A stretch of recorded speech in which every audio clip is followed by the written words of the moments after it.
না জালেমদেরকে আল্লাহ ভালোবাসে না। মনে রাখবেন, জালেমদের শেষ পরিণতি হলো পরাজয়, আর মাজলুমদের শেষ পরিণতি হলো বিজয়। শেষ বিজয়ের হাসি মুসলমানেরা হাসবে, আল্লাহু আকবার বলে। মনে রাখবেন, যৌবনের জোর আর ক্ষমতার জোর দুইটা চিরকাল থাকে না, দুইটারই উত্থান পতন আছে না নাই? এজন্য যারা জুলুম করেছিল আজকে তারা পরাজিত, কিন্তু আমরা যারা মাজলুম ছিলাম আল্লাহ আমাদের উপরে সাহায্য নাজিল করেছে। কিন্তু আমরা যেন আবার জালেম না হই, কথা কয় না কেন? আমরা যেন কারো প্রতি জুলুম না করি। আমরা যদি কারো প্রতি জুলুম করি তাহলে আমার দ্বারা যারা জুলুমের শিকার হবে তারা হবে মাজলুম। কারণ বরাবর মাজলুমের সাথে আল্লাহ আছে, কিন্তু জালেমের সাথে আল্লাহ নাই। তাহলে আমরা মাজলুম ছিলাম, আল্লাহ সাহায্য পেয়েছি, কিন্তু আমার দ্বারা কোনো ভাই যেন মাজলুম না হয়, আমরা এই দিকটা খেয়াল রাখবো। যারা অপরাধী, সত্যি অপরাধ করেছে, তাদের বিচার করতে হবে, কিন্তু নিরপরাধ কোনো মানুষ যেন আমাদের দ্বারা জুলুমের শিকার না হয়, হয়রানির শিকার না হয়, এটা আমাদের বিবেক দিয়ে চিন্তা করে কাজ করতে হবে। কথা কি বুঝাইতে পারলাম? নাকি নাম ধরে একেবারে উল্লেখ করে বলতে হবে? জ্ঞানী লোকের জন্য ইশারায় যথেষ্ট। বুদ্ধিমান হয়ে থাকলে অল্পতেই বুঝবেন, ক কইতে কলিকাতা বুঝে নেওয়া লাগবে। কথাকে বোঝেন? কারণ এটা মাহফিল, সবকিছু বললে আপনারা আবার বলে বুঝে ফেলে দিবেন যে হুজুর মনে হয় এই কইছে, অত না, হালকায় বুঝে নেবেন। তাহলে আমরা কখনো জুলুম করব না ইনশাআল্লাহ। আল্লাহ যেন আমাদের হেদায়েত দান করেন, জোরে বলুন আমিন। ভূমিকা না দিয়ে আমি সরাসরি আলোচনা করব। সূরার নাম আনকাবুত। আনকাবুত মানে মাকড়সা। কথা কি বুঝতে পারতেছেন? কোরআনুল কারীমের 29 নাম্বার সূরা। জোরে বলেন কত নাম্বার? এটা জোরে বলেন। 60টি বিশ্বনবীর মক্কার জিন্দেগিতে আল্লাহ তাআলা এই সূরাটি নাজিল করেছেন। আমি আপনাদের সামনে 3টি আয়াতে কারিমা তেলাওয়াত করেছি। 2টি আয়াতের আলোচনা করার ক্ষমতা আমার আছে, কিন্তু একটি আয়াতের আলোচনা করার ক্ষমতা আমার নাই। পৃথিবীতে এরকম মানুষ এখন আর নাই। কথা কয় নাকি? এই আয়াতের যে আলোচনা করবে এমন মানুষ পুরো পৃথিবীতে একজনও নাই। কথা কি বুঝাতে পারলাম? তার মানে কি? এটা আল্লাহ তাআলার একটি ভিআইপি পাসওয়ার্ড, যে পাসওয়ার্ড আপনার আমার কারো জানা নাই। একটু অপেক্ষা করলে আলোচনার মাধ্যমে আমি আপনাদেরকে ক্লিয়ার করে বলবো। কষ্ট হচ্ছে আপনাদের? তাহলে সূরার নাম কি? আনকাবুত। কোরআনুল কারীমের কত নাম্বার সূরা? 29 নাম্বার সূরা। মোট আয়াত কত? 69। রুকু আছে কয়টি? 60টি। সূরাটি বিশ্বনবীর মাক্কি জিন্দেগিতে নাজিল হয়েছে।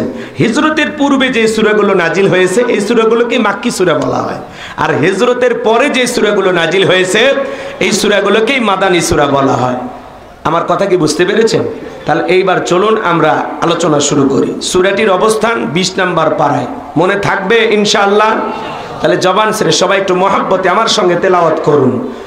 আউযু বিল্লাহি মিনাশ শাইতানির রাজীম। বিসমিল্লাহির রাহমানির রহিম। বিতাড়িত মোর্দার শয়তানের কাছ থেকে, অভিশপ্ত ইবলিসের কাছ থেকে আল্লাহ তাআলার কাছে আশ্রয় প্রার্থনা চাচ্ছি। পরম করুণাময় অসীম দয়ালু আল্লাহ তাআলার নামে শুরু করছি। আমরা যে কোনো কাজ শুরু করব কার নামে? আল্লাহর নামে কাজ শুরু করলে বরকত আছে না নাই? কল্যাণ আছে না নাই? তাহলে যে কোনো কাজের শুরুতে আল্লাহ তাআলাকে স্মরণ করতে হবে। সম্মানিত ভাইয়েরা আমার, যারা চুপচাপ কোরআনুল কারীমের কথাগুলো শ্রবণ করতে চান, আমার আল্লাহ রাব্বুল আলামিন সুন্দর করে জানিয়ে দিলেন, ওয়া ইযা কুরিয়াল কুরআনু ফাসতামিউ লাহু ওয়া আনসিতু লাআল্লাকুম তুরহামুন।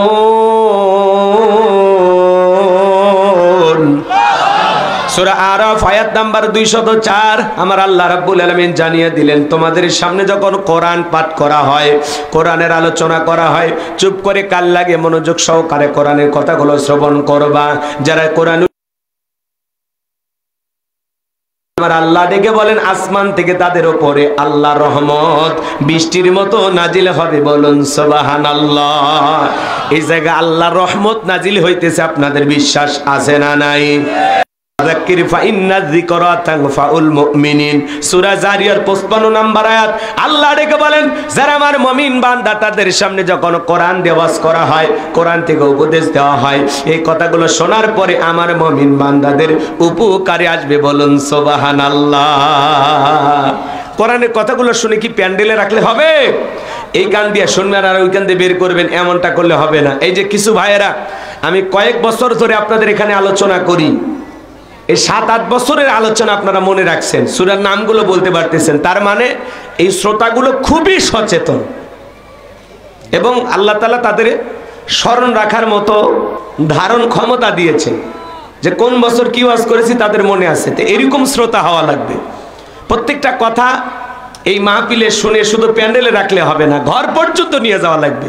কারণ প্রত্যেক বছর আমি সূরা নাম্বার, পারা নাম্বার, আয়াত নাম্বার সব আপনাদেরকে বলি, তো কোনো না কোনো একটা মনে রাখা লাগবে, হয় সূরা নাম্বার অথবা সূরার নাম অথবা আয়াত নাম্বারগুলো অথবা আলোচ্য বিষয়টা কি, কোন ঘটনা বলেছি, এই জিনিসের যে কোনো একটা আপনাদের মাথায় রাখাই লাগবে। পারবেন তো ইনশাআল্লাহ? রাগ করেন আমার কথায় কি রাগ করেন? আপনারা যে ঘর পর্যন্ত কথাগুলো নিয়ে যাবেন, এরও দলিল আছে না না? আল্লাহ রাব্বুল আলামিন বলেন, আল্লাযীনা ইয়াসতামিউনাল কাওলা ফায়াত্তাবিউনা আহসানাহু উলাইকাল্লাযীনা হাদাহুমুল্লাহু ওয়া উলাইকা হুম উলুল আলবাব। সূরা জুমার আয়াত নাম্বার 18 আমার আল্লাহ রাব্বুল আলামিন জানিয়ে দিলেন, মনোযোগ সহকারে কোরআনের কথাগুলো শ্রবণ করো, এখান থেকে উত্তম কথা, ভালো কথাটা গ্রহণ করো। যারা উত্তমটা ভালোটা গ্রহণ করবে, আমার আল্লাহ ডেকে বলেন, উলাইকাল্লাযীনা হাদাহুমুল্লাহু, তাদের জন্য আমি আল্লাহ পাক হেদায়েতের রাস্তাটাকে সহজ করে দেব। ওয়া উলাইকা হুম উলুল আলবাব, যারা কোরআন থেকে উপদেশ গ্রহণ করে তারাই হলো বুদ্ধিমান। বলুন সুবহানাল্লাহ। আমি আশা করি আপনারা জ্ঞানী মানুষ, আমার কথাগুলো আজকে শুনবেন ইনশাআল্লাহ। তাহলে আমাদের আলোচনা শুরু হয়ে গেল। আমার আল্লাহ রাব্বুল আলামিন বলেন, আলিফ লাম মিম, এগুলো হলে হরফে মুকাত্তাআত। এগুলোর অর্থ একমাত্র আল্লাহ ছাড়া পৃথিবীর কেউ জানে না। বিশেষ কিছু কয়েকটি সূরা শুরুতে আল্লাহ তাআলা এইভাবে বলেছেন, আলিফ লাম মিম, আলিফ লাম র, ইয়াসিন, তাহা, নুন, কফ। এগুলো আল্লাহ তাআলা পৃথিবীবাসীর জন্য দিয়েছেন। তুমি কত পাণ্ডিত্য অর্জন করেছো, কত শিক্ষিত হয়েছো, কত জ্ঞানী হয়েছো, যদি পারো এর অর্থ করে দেখাও। তার মানে কি? আমরা নিজেকে যতই শিক্ষিত জ্ঞানী গুণী মনে করি, আল্লাহর কোরআনের কাছে আমরা সারাটা জীবন ছাত্র। কথা বলেন ঠিক কি? আল্লাহ এমন কিছু বলেছেন যেই বিষয়গুলোর অর্থ করার ক্ষমতা পৃথিবীর কারো নাই, একমাত্র আল্লাহ তাআলাই জানেন। তো আমি আপনাদের উদ্দেশ্যে বলি, খলিফাতুল মুসলিমিন আমিরুল মুমিনিন হযরত ওমর ফারুকের জামানায়, তিনি যখন খলিফা ছিলেন, একটি এলাকার গভর্নরের দায়িত্ব পালন করতেছেন বিশ্বনবীর প্রিয় একজন সাহাবী আবু মুসা আশারী রাদিয়াল্লাহু তাআলা আনহু। তো ওনার কাছে একজন গিয়ে বলতেছেন, ও আল্লাহর নবীর প্রিয় সাহাবী, আমাদের গভর্নর, আমি আপনার কাছে কিছু প্রশ্ন করব, আপনি কি উত্তর দিতে পারবেন? হযরত আবু মুসা আশারী ডেকে বলে, কি প্রশ্ন করবেন? এইবার এই ব্যক্তি ডেকে বলে, ও পয়গম্বরের সাহাবী শোনো, আলিফ লাম মিম, আলিফ লাম র, আলিফ লাম মিম সাদ, আলিফ লাম র, তাহা, ইয়াসিন, নুন, কফ। আল্লাহ তাআলা এগুলো যে কোরআনুল কারীমের ভিতরে দিয়েছেন, এগুলোর ভিতরে কি এমন আমল করার কথা আল্লাহ তাআলা বলেছেন? আমরা তো এগুলোর অর্থ বুঝি না, আমল করব কিভাবে? আপনি কি জানেন? আবু মুসা আশারী রাদিয়াল্লাহু তাআলা আনহু অনেক একজন বিচক্ষণ জ্ঞানী সাহাবী ছিলেন। তিনি বুঝতে পেরেছেন এর ফয়সালা যদি আমি এখানে করি সমস্যা হতে পারে। এজন্য একখানা চিঠি লিখলেন, লিখে বলে, যাও খলিফাতুল মুসলিমিন আমিরুল মুমিনিন হযরত ওমর ফারুকের কাছে, তাকে গিয়ে প্রশ্ন করলে সে তোমার বিষয়টার উত্তর দেবে। এইবার এই ব্যক্তি চিঠি নিয়ে চলে গেলেন খলিফার দরবারে যখন উপস্থিত হয়ে গেলেন, হযরত ওমর ফারুক একটি জরুরি কাজে ব্যস্ত ছিলেন। বলে, ভাই কোথা থেকে আসছেন? বলে, অমুক এলাকা থেকে আসছি, আমাদের গভর্নর আবু মুসা আশআরী আপনার কাছে পাঠিয়েছেন। বলে, একটু অপেক্ষা করো, তোমার কথা একটু পরে শুনতেছি। জরুরি কাজ সেরে হযরত ওমর ফারুক সেই ব্যক্তির কাছে আসলেন আর ডেকে বলে, শোনো, কি এমন কথা বলতে চাও, এইবার তুমি বলো। এইবার সে প্রশ্ন করে, খলিফা, আলিফ লাম মিম, আলিফ লাম রা, তাহা, ইয়াসিন, এগুলোর আল্লাহ তাআলা কোরআনুল কারীমের ভিতরে দিয়েছেন, এগুলোর অর্থ কি? কি এমন আমলের কথা আল্লাহ তাআলা আমাদেরকে বলেছেন যে বিষয়টা আমাদের জানা নাই? আপনি কি এর অর্থ জানেন? হযরত ওমর ফারুক বুঝতে পেরেছেন এর ঘাড়ে শয়তান ভর করেছে। এইবার সে অর্ডার দিল, খেজুরের ডাল কাটো। খেজুরের ডাল কাটা হলো, ওই খেজুরের ডাল দিয়ে পিটানো শুরু করা হলো। লোকটা অসুস্থ হয়ে গেল। হযরত ওমর ফারুক এইবার চিকিৎসার ব্যবস্থা করলেন। লোকটা যখন আবার সুস্থ হয়েছে, আবারও খেজুরের ডাল দিয়ে পিটান শুরু করলেন। আবার অসুস্থ হয়ে পড়লেন, আবারও চিকিৎসার ব্যবস্থা করলেন। এইবার সুস্থ যখন হয়েছে, আবারও খেজুরের ডাল দিয়ে পিটান শুরু করছে। এইবার যখন তৃতীয়বার চিকিৎসা করে যখন সুস্থ হয়েছে, হযরত ওমর ফারুককে ডেকে বলে, খলিফা আর মারবেন না, আমার ঘাড়ে যে শয়তান চেপেছিল সেটা চলে গেছে। কারণ আলিফ লাম মিম, আলিফ লাম রা, এগুলোর ভিতরে আমলের যদি কিছু থাকতো তাহলে আল্লাহ তাআলা বিশ্বনবীর মাধ্যমে আমাদেরকে জানিয়ে দিতেন। তার মানে এগুলোর ভিতরে আমলের কোনো কিছু নাই। এই জন্য আমার ঘাড়ে যে শয়তান চেপে ধরেছিল আমি বুঝতে পেরেছি, আপনি আমাকে মাফ করে দেন। তখন খলিফা তাকে মাফ করে দিলেন। তার মানে আমাদের সমাজে কিছু ভণ্ড পীর থাকে, কিছু ভণ্ড জ্ঞানী থাকে, এরা বলে আলিফ লাম মিম, এগুলোর অর্থ আলেমেরা না জানলে আমি জানি, আছে না নাই? তাহলে এই লোক সাইজ করে কি পদ্ধতি হযরত ওমর ফারুক শিখাইছেন, কথা কয় না? এরা নিয়ে যা আচ্ছা তারে পিটাবেন। অনেকে বলেন আমরা গায়েব জানি। মনে রাখবেন, আল্লাহ ছাড়া পৃথিবীর কোনো মানুষ গায়েব জানে না। নবী রাসূলের জানতেন ততটুকু, আল্লাহ যতটুকু তাদেরকে জানিয়ে দিতেন, কথা কয় না? আল্লাহ যতটুকু জানিয়ে দিতেন নবী রাসূলেরা ঠিক ততটুকু জানতেন। এর বেশি জানার ক্ষমতা নবী রাসূলদেরও ছিল না। আর আপনার আমার কিছু ভণ্ড পীর বের হয়, তালা বাবা, সালা বাবা, গাঁসা বাবা, লাউ বাবা, কদু বাবা, এই সমস্ত পীর 30 বছরে গোসল করেন না, নাম দেশে সাধু বাবা, শরীরে ধার দিয়ে যায় না, পাটা ছাগলের মতো গন্ধ করে। এই ভণ্ডরা যদি বলে আলিফ লাম মিম, এগুলোর অর্থ আমরা জানি, কি করবেন?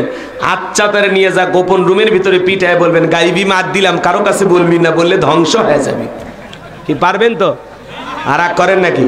তাহলে আলিফ লাম মিম এগুলো হলো হরফে মুকাত্তাআত, এগুলোর অর্থ আল্লাহ ছাড়া পৃথিবীর কেউ জানে না। আমার ভাইয়েরা, কথাটা ক্লিয়ার পাইছেন তো, নাকি আর কোনো ভেজাল আছে? এরপরে আল্লাহ রাব্বুল আলামিন বলেন, আহাসিবান নাসু আইয়ুতরাকু আইয়াকুলু আমান্না ওয়া হুম লা ইফতানুন।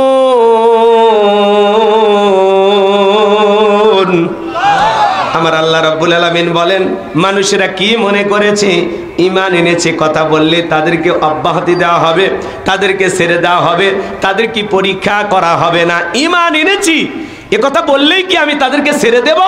তাদের কি পরীক্ষা করা হবে না? কে বলতেছে? আরো জোরে বলেন। আমরা অনেকে বলি না আমি ঈমান আনছি, এ কথা বললেই আপনি মাপ পাবেন না। আল্লাহ আপনাকে পরীক্ষার মাধ্যমে যাচাই বাছাই করবেন। এরপরে আল্লাহ রাব্বুল আলামিন বলেন, ওয়ালাকাদ ফাতান্নাল্লাযীনা মিন ক্বাবলিহিম ফালা ইয়ালামান্নাল্লাহুল্লাযীনা সাদাকু ওয়ালা ইয়ালামান্নাল কাযিবিন। আমার আল্লাহ ডেকে বলেন, আমি তো তাদের পূর্ববর্তীদেরকে পরীক্ষা করে দেখেছি, তোমাদেরকে পরীক্ষা করে দেখব। আমি আল্লাহ দেখতে চাই ঈমানের দাবিতে কারা হলো সত্যবাদী আর কারা হলো মিথ্যাবাদী। এটা হলো আয়াতের সরল অনুবাদ। জি, এবার আমরা মূল তাফসিরে চলে যাই। ঠিক আছে, আসসালামু আলাইকুম।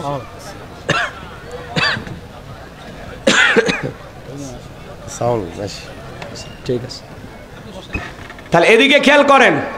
কষ্ট হচ্ছে আপনাদের? শোনেন, আলোচনার সামনে নিয়ে গেলে মজা পাবেন, বোঝেন নাই? 16 বছরের কাজ আদায় করবো, একটু অপেক্ষা করেন, একটু অপেক্ষা করেন, আমি খালি শুরু করি, মজা পাবেন ইনশাল্লাহ। হ্যাঁ, এলাকার হাজী সাহেব, আলেম ওলামা, গণ্যমান্য ব্যক্তিবর্গ কেউ থাকলে আসে, একটু বসে। 2-1 জন আলেম ওলামা হাজী সাহেব থাকলে আসে, বসে 12:30 পর্যন্ত।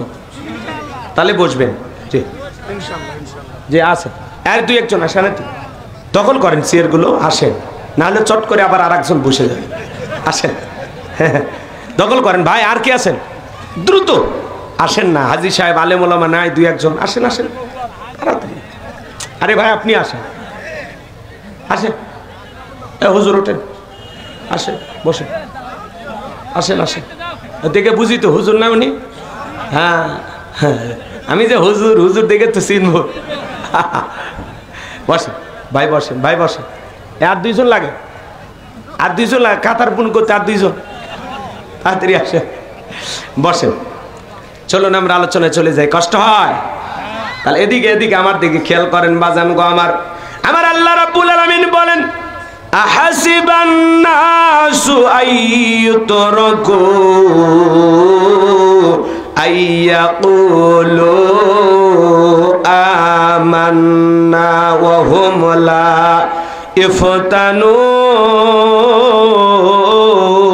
ইফতানুন আমার আল্লাহ রাব্বুল আলামিন বলেন মানুষেরা কি মনে করেছে ঈমান এনেছি এ কথা বললেই তাদেরকে অব্যাহতি দেওয়া হবে তাদেরকে ছেড়ে দেওয়া হবে তাদেরকে আমি আল্লাহ পরীক্ষা করব না এই পৃথিবীর জমিনে অনেক মানুষ বলে আমি ঈমানদার সে কথা আল্লাহ রাব্বুল আলামিন বলেন ওয়া মিনান নাসি মাইয়াকুলু আমান্না বিল্লাহি ওয়া বিল ইয়াউমিল আখিরি ওয়া মা হুম বিমুমিনিন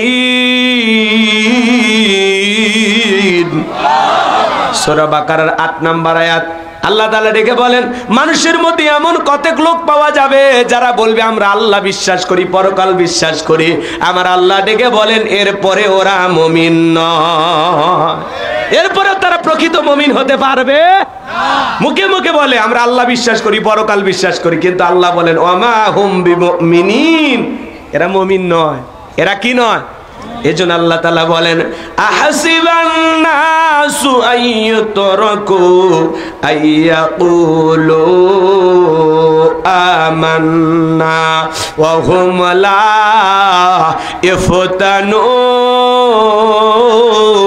ইফতানুন আমার আল্লাহ ডেকে বলেন মানুষেরা কি মনে করেছে ঈমান এনেছে কথা বললে তাদেরকে ছেড়ে দেওয়া হবে আমি কি তাদেরকে পরীক্ষা করব না এরপরে আল্লাহ রাব্বুল আলামিন বলেন ওয়ালাকাদ ফাতান্নাল্লাযীনা মিন ক্বাবলিহিম ফালায়া'লামান্নাল্লাহুল্লাযীনা সাদাকু ওয়ালা ইয়া'লামান্নাল কাযিবিন আমি আল্লাহ রাব্বুল আলামিন তাদের পূর্ববর্তীদেরকে পরীক্ষা করেছি আমি তোমাদেরকে পরীক্ষা করব পরীক্ষার মাধ্যমে আমি আল্লাহ তাআলা জেনে নেব ঈমানের দাবিতে কারা সত্যবাদী কারা মিথ্যাবাদী এই পৃথিবীর জমিনে অনেক মানুষকে আল্লাহ পরীক্ষা করেছেন আমার ভাইয়েরা আমার আলোচনার বিষয় হলো ঈমানের পরীক্ষা কত কঠিন কতটা ভয়ঙ্কর জানেন দিল দিয়া কথাগুলো বুঝবেন বাজান